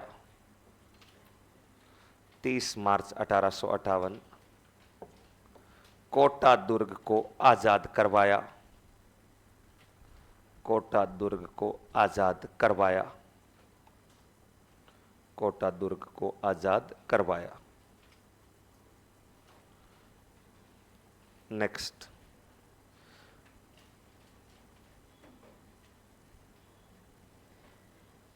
अधिकांश क्रांतिकारियों, अधिकांश नेताओं को फांसी दी गई। ये जितने भी थे सबको फांसी दी गई थी, तो अलग अलग नाम लिखने की जरूरत नहीं है और इनमें कोई महत्वपूर्ण भी नहीं है, बस नेताओं के नाम याद रखने हैं। अधिकांश नेताओं को फांसी दी गई।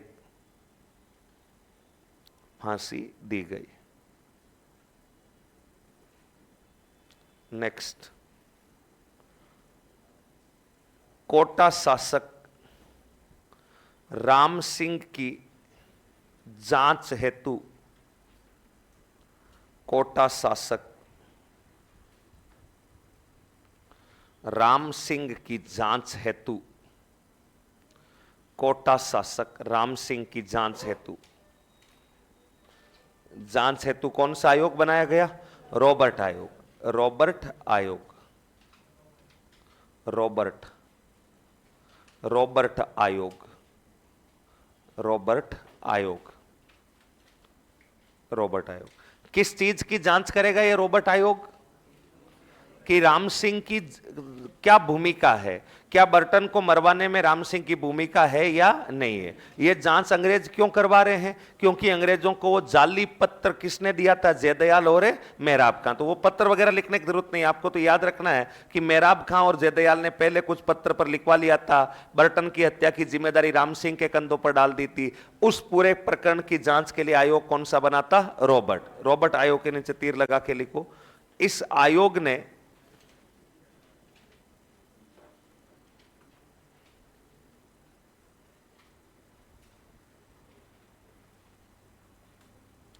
इस आयोग ने क्रांतिकारियों के साथ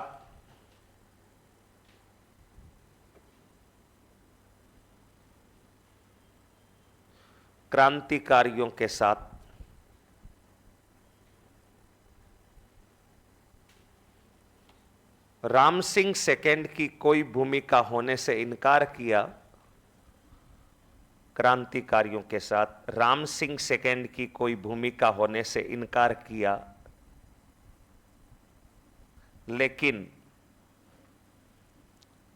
लेकिन लेकिन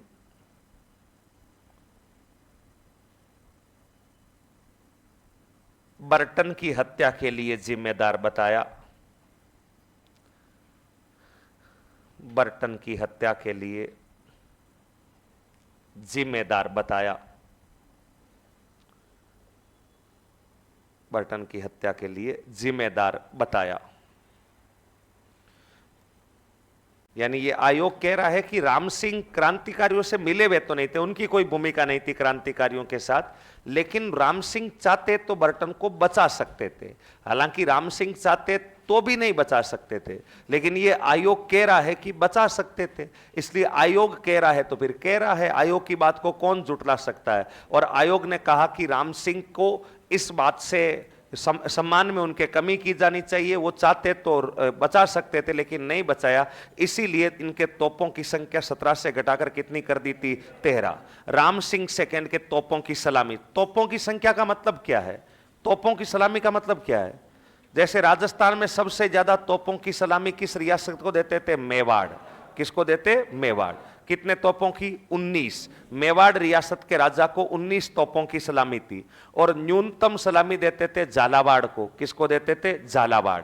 झालावाड़ वालों को जो तोपों की सलामी दी जाती थी वो 11। कितनी तोपों की सलामी? 11 न्यूनतम थी। और अधिकतम मेवाड़ वालों को कितनी? 19। बाद में बीच में किसी को 13, किसी को 15, किसी को 17 दी जाती थी। तोपों की सलामी का मतलब क्या है? जैसे मेवाड़ महाराणा को 19 तोपों की सलामी, इसका मतलब मेवाड़ महाराणा बाहर निकलेंगे तब 19 तोपें चलाएंगे, माहौल बनाएंगे, खड़ खड़ महाराणा निकल रहा है। तो तोपों की सलामी का क्या मतलब है? मतलब हमें नहीं पता, आप तो लिखवा दो, हम रट लेंगे। मतलब हमें नहीं पता। ज्यादातर में यही हो रहा है। और खास तौर से लेवल फर्स्ट में समझने की बात को तो समझते ही नहीं है, बस कॉपी भरवानी है। कॉपी इतनी भरवा दो कि हमें बस देखने पर यूं लगना चाहिए कि सबसे ज्यादा नोट्स हमारे लिखवाए हुए हैं। जब तक कॉपी भरने से फायदा नहीं होगा, जब तक कोई याद नहीं कर पाओगे। कॉपी भरने का कोई फायदा नहीं है। तोपों की सलामी का मतलब कोई भी पूछ लेगा भी बाहर जाते ही, बोला बता कोटा के राजा के तोपों की कितने तोपों की सलामी देते थे? आप बोलोगे 17। बोला अच्छा, फिर बता तोपों की सलामी होती क्या है? माथे में खाज करोगे। फिर पूछेगा किसने पढ़ा हिस्ट्री, मेरा नाम और लोगे, बेइज्जती करवा दोगे। आपको तो कोई इज्जत की फिक्र ही नहीं है। तोपों की सलामी का मतलब क्या है? क्या तोपें हरदम चलाई जाती थी? चलो मुझे यह बताओ, जनरली आज राजस्थान के मुख्यमंत्री भजन लाल शर्मा सीएम हाउस में रहते हैं अपने सिविल लाइन में, उनको अचानक अपने किसी पारिवारिक कार्यक्रम से भरतपुर जाना है। कहां के रहने वाले हैं सीएम? भरतपुर के। बाकी सरकारी कार्यक्रम है तो ठीक है, वो अपनी अलग है, लेकिन उनको अपने कोई परिवार के, क्योंकि वो भी तो सामाजिक आदमी है, मुख्यमंत्री है, तो उनका भी घर परिवार है। कोई भी कार्यक्रम, अपने घर परिवार पर कोई कार्यक्रम हो जाता है, कभी कोई फंक्शन हो जाता है, सीएम भजनलाल को जयपुर से भरतपुर अपने गांव जाना है अपने परिवार के किसी कार्यक्रम में भाग लेने के लिए। तो जब वो अपने पारिवारिक कार्यक्रम में भाग लेने जाएंगे तो सीएम हाउस से अकेले गाड़ी लेके निकलेंगे या साथ में कुछ गाड़ियां रहेगी? अभी जब मुख्यमंत्री है तब की बात कर रहा हूं, पहले तो अकेले जाते थे, अब की बात कर रहा हूं। क्या अकेले गाड़ी लेकर वहां से निकलेंगे या गाड़ियों का काफिला होगा? कितनी गाड़ियां होगी? कोई भी आ जाओ भले, अपन भी खड़े हो जाते हैं यहाँ ट्रांसपोर्ट नगर पुलिया चलते, और वहां से जैसे भजनलाल की गाड़ी आएंगे पीछे लगा लेंगे, एक दो आगे पीछे राउंड काटेंगे, रोक कर कहेंगे कि फटाफट वैकेंसी जारी कर दे, नहीं तो आते टाइम उड़ा देंगे। क्या कोई भी गाड़ी सीएम के काफिले में जा सकती है? तो कितने गाड़ियों का काफिला होगा? क्या सीएम का कोई प्रोटोकॉल है? सीएम का है प्रोटोकॉल। वैसे ही राजाओं का भी प्रोटोकॉल होता था। सीएम के प्रोटोकॉल में कम से कम कितनी गाड़ियां रहेगी और किस किस की गाड़ी रहेगी? क्या आप और मेरे जैसा कोई भी साधारण आदमी सीएम के काफिले में गाड़ी लेकर एंट्री कर सकता है? तो फिर कौन लोग होंगे, कितने लोग होंगे, कितनी गाड़ियां होगी? क्या कोई संख्या निर्धारित है या कोई भी आओ, क्या दिक्कत है? सीएम ही तो है, भगवान थोड़ी है। कितनी संख्या होगी? क्या कोई पुलिस की गाड़ी होगी? वो अपने पारिवारिक कार्यक्रम से जा रहे हैं, क्या कोई पुलिस की गाड़ी होगी? होगी। कितनी होगी पुलिस की गाड़ियां? जितनी फ्री होगी उतनी हो जाएगी। मूड पर डिपेंड है। सीएम के काफिले में किस रैंक का पुलिस अधिकारी एस्कॉर्ट करता है? यानी जो पुलिस में होंगे वो क्या 5-7-10 कांस्टेबल होंगे, लटक जाएंगे कैंपर पर, आ जाओ निकलो आगे, या कोई एक लेवल का ऑफिसर होगा? ऐसे थोड़ी होगा, कोई ना कोई तो प्रोटोकॉल होगा। ऐसे थोड़ी है कि यहाँ ट्रैफिक वाले उनको बोले फटाफट सीएम साहब जा रहे, बैठो गाड़ी में बैठो, चल के छोड़ के आते हैं भरतपुर। ऐसा नहीं होगा। सीएम के काफिले के अंदर एक सीएम का खुद का निजी वाहन होगा, जो मुख्यमंत्री का वाहन है, सरकार से मिलता है वो वाहन। दूसरा एक वाहन और होगा जो मुख्यमंत्री के निजी सचिव का होगा, हालांकि वो वाहन खाली रहता है, निजी सचिव सीएम वाली गाड़ी में बैठा रहता है, लेकिन वो खाली गाड़ी भी चले, लेकिन चलेगी काफिले के अंदर। यानी एक खुद सीएम की गाड़ी और एक उनके निजी सचिव की गाड़ी। निजी सचिव का मतलब जो राजस्थान का मुख्य सचिव है उसकी गाड़ी। 2 गाड़ियां होगी। एक एम्बुलेंस गाड़ी होगी जो लास्ट में 6ठे नंबर पर रहेगी। अनिवार्य रूप से एम्बुलेंस का वाहन सीएम के काफिले में होगा। एक फायर ब्रिगेड वाली गाड़ी होगी, अग्निशमन जो गाड़ी होती है, अगर रास्ते में कोई घटना हो जाए तो वो वाहन साथ में रहेगा। 3 पुलिस की गाड़ियां साथ में रहेगी। यानी टोटल वाहनों की संख्या कितनी हो जाएगी? 7। टोटल कितनी? 7। एक एम्बुलेंस, एक फायर की गाड़ी, 2 सीएम की खुद की गाड़ी और 3 पुलिस की गाड़ी, जो एक पीछे पीछे चलेगी, एक आगे आगे चलेगी, एक सबसे आगे रास्ता क्लियर करवाती हुई चलेगी, जो एस्कॉर्ट करेगी। और सीएम के काफिले को आईपीएस यानी एसपी लेवल का जो पुलिस अधिकारी होता है वो एस्कॉर्ट करता है। सुप्रिटेंडेंट ऑफ पुलिस, जो जिले का पुलिस का अधीक्षक होता है, जिला पुलिस का मालिक होता है, उस लेवल का कोई भी ऑफिसर होता होगा वो उसको एस्कॉर्ट करता है। एक वाहन आगे चलेगा जिसमें 2 एसओजी के कमांडो होंगे और वो पूरे रास्ते को क्लियर करवाते रहेंगे। कभी भी देखना इधर से सीएम जाता है तो आगे सायरन देती हुई पुलिस की गाड़ी जाती है, साइड में करवाते रहते हैं सबको, साइड में, ताकि सीएम का काफिला कहीं पर रुके नहीं। तो ये 7 न्यूनतम गाड़ियां होती है। अब सीएम की मर्जी है। अगर सीएम अपने पुलिस विभाग के लोगों को यह कह देता है कि नहीं, बाकी सिविल वाहन भी मेरे काफिले में हो सकते हैं, जो लोग मेरे साथ भरतपुर चल सकते हैं, तो बाकी आप और मेरे जैसे साधारण लोग जो सीएम हाउस के बाहर बैठे हैं कि सीएम साहब निकलने वाले, अपनी गाड़ियां भी काफिले में घुस सकती है।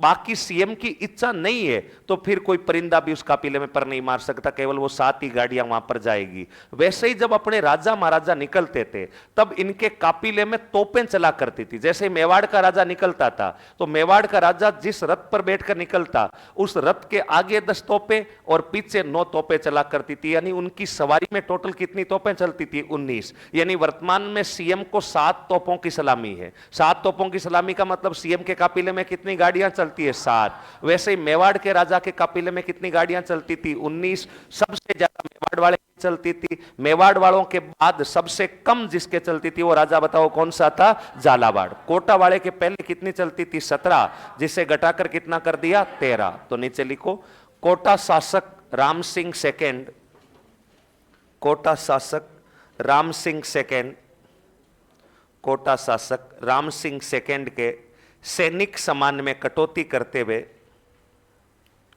कोटा शासक राम सिंह सेकेंड के सैनिक सम्मान में कटौती करते हुए तोपों की संख्या घटाकर 17 से 13 की गई। तोपों की संख्या घटाकर 17 से 13 की गई।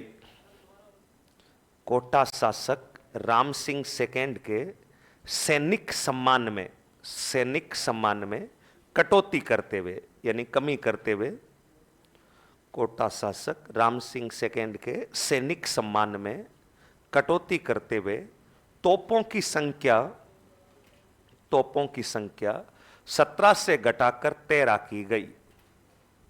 17 से घटाकर 13 की गई, 13 की गई। यानी पहले इनके काफिले में 17 तोपें रहती थी। अब अंग्रेजों ने कहा कि तुमने क्रांति के समय ठीक काम नहीं किया, इसलिए तुम्हारे काफिले में तोपें 17 नहीं, कितनी रहेगी? 13। अब क्रांति के समय किस राजा ने अंग्रेजों की मदद की थी? करौली वाले। करौली के राजा का नाम मदनपाल। मदनपाल सिंह से अंग्रेज बहुत प्रभावित हुए और कहा कि वाह मदनपाल, तू तो महान राजा है, तू ऐसा कर एक तो उपाधि ले ले जीसीआई की। जीसीआई का मतलब है grand commander of India, grand commander of India, यानी भारत का महान कमांडर है, ग्रैंड कमांडर ऑफ इंडिया। ये इनको एक तो उपाधि दी गई क्रांति के समय, जीसीआई की उपाधि, और एक इनके तोपों की संख्या पहले कितनी थी? 13, और इसको बढ़ाकर कितना कर दिया? 17। यानी कोटा वाले की जो 4 तोपें कम की गई थी, वो 4 तोपें करौली के किस राजा को दे दी थी? मदनपाल। तो नीचे लिख लो अंग्रेजों का सहयोग करने के कारण, अंग्रेजों की मदद करने के कारण, अंग्रेजों की मदद करने के कारण,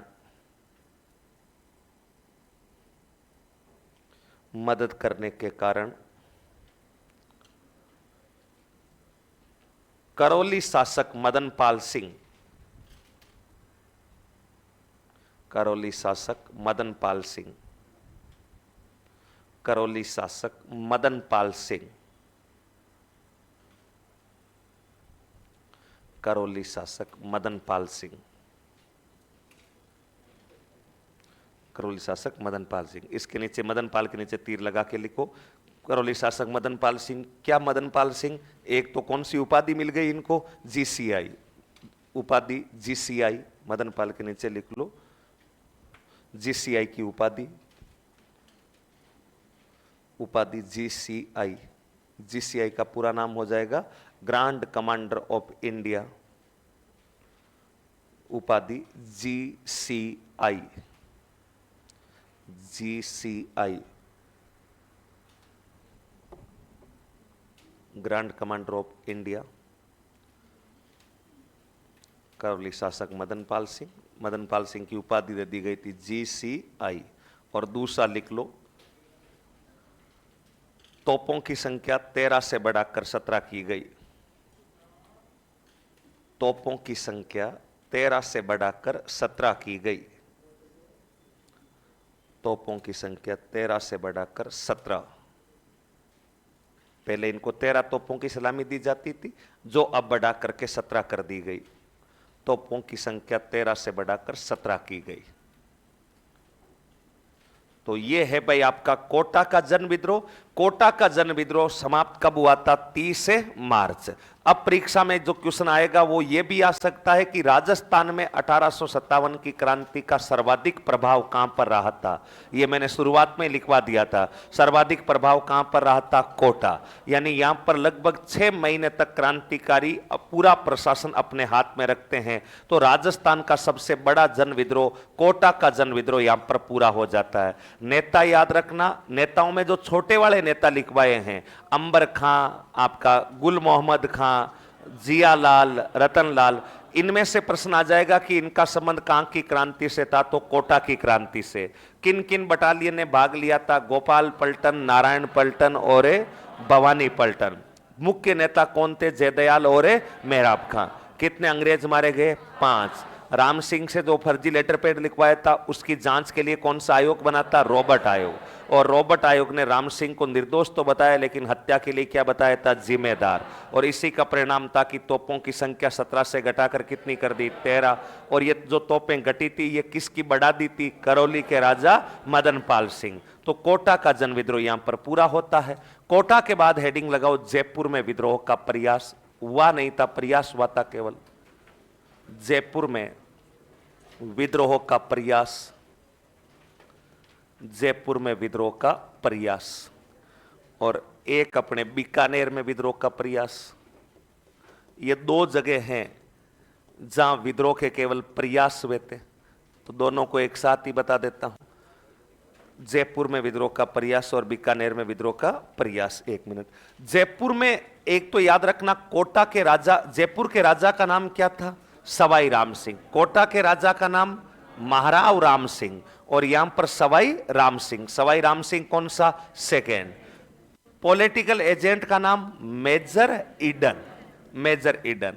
इधर क्रांति के समय जो राजा थे उनका नाम था सरदार सिंह, और बीकानेर में कोई पॉलिटिकल एजेंट होता ही नहीं था, तो सरदार सिंह केवल राजा का नाम याद रखना।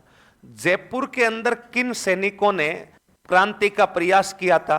तो एक तो याद रखना, एक सैनिक था जिसका नाम था सादुल्ला खां, एक सैनिक जिसका नाम था उस्मान खां, उस्मान खां, और एक सैनिक था जिसका नाम था विलायत खां, विलायत खां। ये 3 सैनिक थे। इधर एक सैनिक था जिसका नाम था मोतीलाल, सैनिक का नाम था मोतीलाल।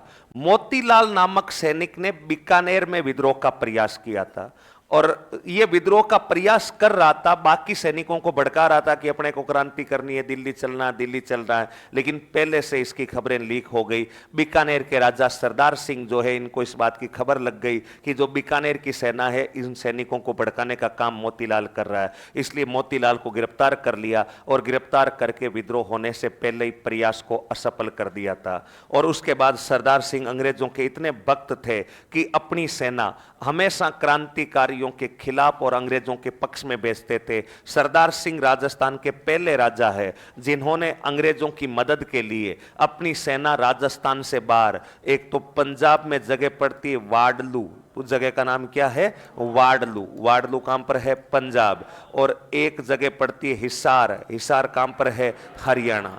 तो वाडलू और हिसार में अपनी सेना भेजकर अंग्रेजों की मदद करने वाला बीकानेर का राजा कौन था? सरदार सिंह। और अंग्रेज सरदार सिंह की स्वामी भक्ति से प्रभावित होते हैं, और इनको क्रांति के समय हनुमानगढ़ जिले में एक तहसील पड़ती है टिब्बी, टिब्बी तहसील के कुल कितने गांव बेंट किए थे? 41 गांव। बस यही बातें बीकानेर में याद रखनी है। वापस रिपीट कर रहा हूं, क्रांति के समय बीकानेर का राजा कौन? सरदार सिंह।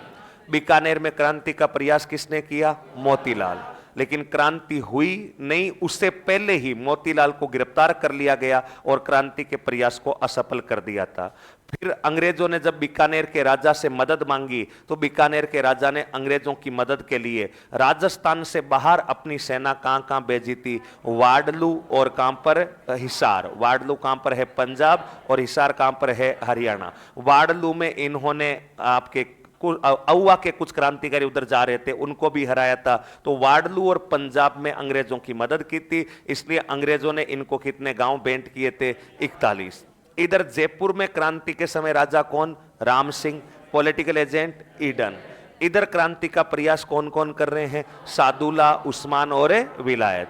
लेकिन राम सिंह को इस बात की गुप्त सूचना लग जाती है कि मेरे जयपुर में भी ये 3 सैनिक विद्रोह का प्रयास कर रहे हैं। राम सिंह विद्रोह हो उससे पहले ही इन तीनों को गिरफ्तार करके जेल में डाल देते हैं और विद्रोह को असफल कर दिया था। जयपुर इतना बड़ा राज्य था और क्रांति नहीं होने देने के कारण अंग्रेज राम सिंह से बड़े प्रभावित हुए और बोला कि वाह यार राम सिंह, क्या दिमाग है तेरा, इतने बड़े राज्य में तूने कहीं पर भी लड़ाई नहीं होने दी, आज से तू सितार ए हिंद है, तो हिंदुस्तान का सितारा है। यानी क्रांति के समय राम सिंह सेकंड को कौन सी उपाधि दी गई? सितार ए हिंद। और कोट कासिम का परगना दिया गया। कोटपुतली के आसपास एक क्षेत्र था, कौन सा?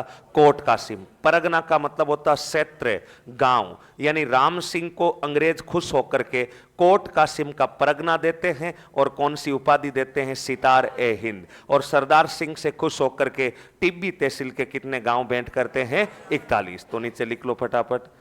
पहला लिखो जयपुर में विद्रोह का प्रयास, इसमें लिखिएगा क्रांति के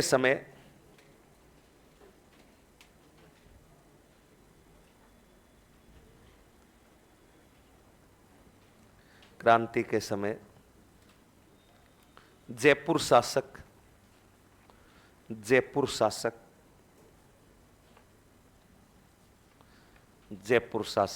सवाई राम सिंह सेकंड,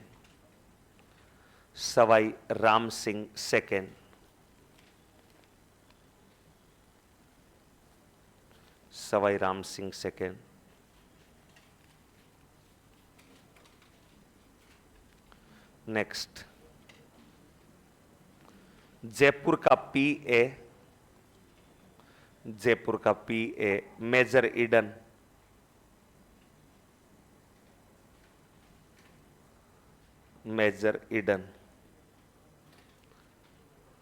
नेक्स्ट क्रांति का असफल प्रयास,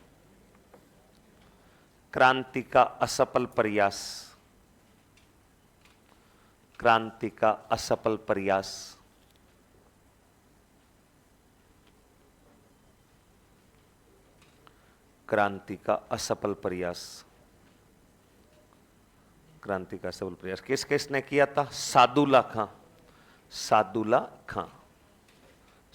खां। ब्रैकेट में लिख लेना दुल्ले का वेश। सादुल्ला खां के ब्रैकेट में लिख लेना दुल्ले का वेश। अभी समझाता हूं क्या है दूल्हे का वेश। क्या मतलब है दूल्हे का वेश? कोई पूछेगा कि राजस्थान में किस क्रांतिकारी ने दूल्हे के वेशभूषा में क्रांति का प्रयास किया था, तो वो क्रांतिकारी कौन है? सादुल्ला खां। क्या मतलब क्या इसका दूल्हे के वेश का? देखो ये जो सादुल्ला खां, उस्मान खां और विलायत खां, ये तीनों जयपुर के अंदर रह रहे हैं। और जयपुर में जहां मेजर ईडन का निवास था, उस मेजर ईडन के निवास में प्रवेश करने का प्रयास कौन सा खां कर रहा है? सादुल्ला। ताकि यहां पर टारगेट जयपुर का राजा है या मेजर ईडन है? भाई किसको ठिकाने लगाना है? ईडन को। और ये सादुल्ला खां को लगा कि यार मैं साधारण वेश में जाऊंगा तो फिर मुझे रोक लिया जाएगा, और ये दुल्हे के वेश में चला जाता है। और दुल्हे के वेश में जाकर कहता है कि मेरी शादी हुई है, मुझे मेजर ईडन से आशीर्वाद चाहिए। यानी ये एक तरीके का नाटक रच करके अपने कपड़ों में पिस्तल छिपा करके अंदर जाने का प्रयत्न कर रहा था, ताकि मेजर ईडन को जो है मारा जा सके। लेकिन ये जैसे ही मेन गेट पर पहुंचा, मेन गेट पर पहुंचते ही अपना यहां पर एक सुरक्षा कर्मी था जिसका नाम था बहादुर सिंह। इस बहादुर सिंह ने सादुल्ला खां को पकड़ लिया था। रीजन ये था कि सादुल्ला खां मुस्कुराता हुआ जा रहा था, और इस बात से बहादुर सिंह को यकीन हो गया था। आप कहेंगे कि मुस्कुराने से यकीन कैसे हो जाता है? मुस्कुराने से तो यकीन नहीं, क्या क्या हो जाता है मुस्कुराने से? आप कहेंगे कि दूल्हा जो होता, अपने नॉर्मली आपसे मैं जनरली ऐसा पूछूं कि शादी ब्याह में दूल्हे को मुस्कुराना चाहिए या नहीं मुस्कुराना चाहिए? जिस दिन किसी लड़के की शादी हो उस दिन बिल्कुल इमोशनल सीरियस मोड में रहना चाहिए या मंद मंद खुशी रहे चेहरे पर? चेहरे पर खुशी होना दूल्हे के लिए अमांगलिकता का सूचक होता है। अपनी राजस्थानी संस्कृति के अंदर ऐसी मान्यता कि जिस दिन विवाह होता है, आप बाकी जीवन में कितने भी मुस्कुरा ले, लेकिन विवाह वाले दिन आपको बिल्कुल सीरियस मोड में रहना है। यूं थोड़ा सा गुस्से वाला चेहरा बना करके रखना है। मर जाए तो हंसी नहीं आनी चाहिए। पुराने टाइम में 2015 से पहले अगर किसी की शादी हो रखी है और 2015 वाले पहले तुम एल्बम देखना, आपके घर परिवार में बड़े भैया वगैरह की शादी हो रखी है, उनका कभी एल्बम देखना और भैया भाभी की फोटो देखना, या किसी की भी शादी हो रखी है, तो वो बिल्कुल सीरियस मोड में नजर आएंगे। दूल्हा कभी भी मुस्कुराता हुआ। आजकल के दूल्हे तो एल्बम के फ्रंट पेज के ऊपर ही हाथ डाल करके फोटो खिंचा रहे हैं, या शादी से आजकल तो दूल्हे शादी से पहले प्री वेडिंग शूट्स, भगवान जाने कौन कौन से शूट्स लेते रहते हैं, तो आजकल के दूल्हों को तो कोई फर्क नहीं पड़ रहा। लेकिन ये मान्यता है अपनी संस्कृति के अंदर कि विवाह के ऊपर दूल्हे को मुस्कुराना नहीं चाहिए। और अगर सालियां वालियां मजाक करे और हंसी आ भी जाए, आपने देखा होगा कि जिस दिन शादी होती है दूल्हा अपने हाथ में रुमाल रखता है। अपने हाथ में क्या रखता है? रुमाल। दूल्हा अपने हाथ में रुमाल रखता। दूल्हा शादी वाले दिन अपने हाथ में रुमाल क्यों रखता है? हाथ साफ करने के लिए। रोजाना तो वो कपड़ों के ही पहुंचता ही हूं। तो शादी वाले दिन घरवाले उसको, आजकल तो बड़ी उम्र में शादियां होती है इसलिए घरवाले कोई समझाते नहीं है। पुराने टाइम में समझाकर भेजा जाता था कि आपको ससुराल में मुस्कुराना नहीं, और अगर हंसी आ भी जाए किसी बात को तो वो रुमाल निकालना और मुख पर यूं रख लेना ताकि किसी को नजर नहीं आए। क्योंकि दूल्हा विवाह में मुस्कुराएगा मतलब अपशगुन हो जाएगा। और ये सादुल्ला खां दूल्हे के वेश में अंदर जा रहा था और बिल्कुल चिल मुस्कुराता हुआ जा रहा था। और बहादुर सिंह ने ऑनलाइन कोर्स ले रखा था, इसको पता था कि यार गुरुजी ने तो बता रखा है कि दूल्हा मुस्कुराना नहीं चाहिए और ये तो इसको कोई फर्क ही नहीं पड़ रहा। और इसने इस सादुल्ला खां को चेक किया तो इसके पास बंदूक वगैरह मिली और सारी की सारी पोल खुल गई थी। सादुल्ला भी गिरफ्तार हुआ।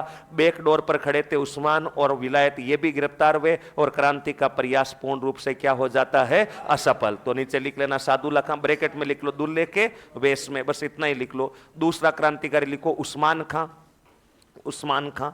और तीसरा क्रांतिकारी लिखो विलायत खां। तीसरा क्रांतिकारी लिखो विलायत खां, विलायत खां। नेक्स्ट अगला लिखें, क्रांति को असफल करने के कारण, क्रांति को असफल करने के कारण, क्रांति को असफल करने के कारण सवाई राम सिंह सेकंड को, सवाई राम सिंह सेकंड को सितार-ए-हिंद की उपाधि देकर, सितार-ए-हिंद की उपाधि देकर सितार-ए-हिंद की उपाधि देकर कोट कासिम का परगना दिया गया। कोट कासिम का परगना दिया गया।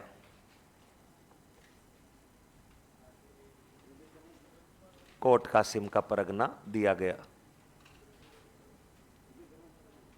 सितार-ए-हिंद की उपाधि देकर कोट कासिम का परगना दिया गया। क्रांति को असफल करने के कारण राम सिंह सेकंड को सितार-ए-हिंद की उपाधि देकर कोट कासिम का क्या दिया गया? परगना। बस जयपुर में यही छोटा सा प्रयास था। अगला हेडिंग लगाओ, बीकानेर में विद्रोह का प्रयास। बीकानेर में विद्रोह का प्रयास, बीकानेर में विद्रोह का प्रयास लिख लो। विद्रोह के समय बीकानेर शासक सरदार सिंह, विद्रोह के समय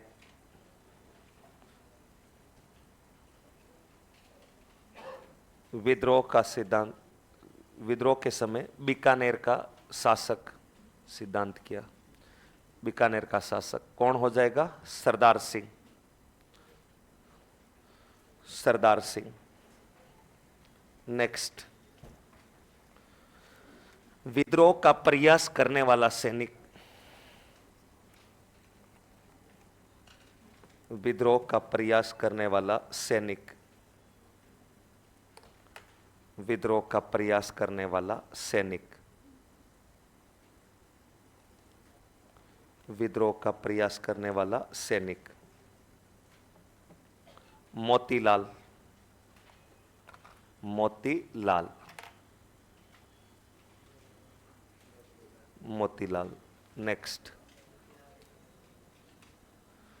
सरदार सिंह ने अंग्रेजों की सहायता हेतु, अंग्रेजों की सहायता हेतु, अंग्रेजों की सहायता हेतु अपनी सेना वाडलू पंजाब, अपनी सेना वाडलू पंजाब, अपनी सेना वाडलू पंजाब ये वाडलू का एक युद्ध भी हुआ था छोटा सा, एक पर्ची भी आई थी कि वाडलू का युद्ध किसके बीच में हुआ, तो अहुआ के क्रांतिकारी और इनके बीच में हुआ था। तो वाडलू पंजाब एवं हिसार हरियाणा भेजी, वाडलू पंजाब एवं हिसार हरियाणा भेजी, हिसार हरियाणा भेजी। नेक्स्ट,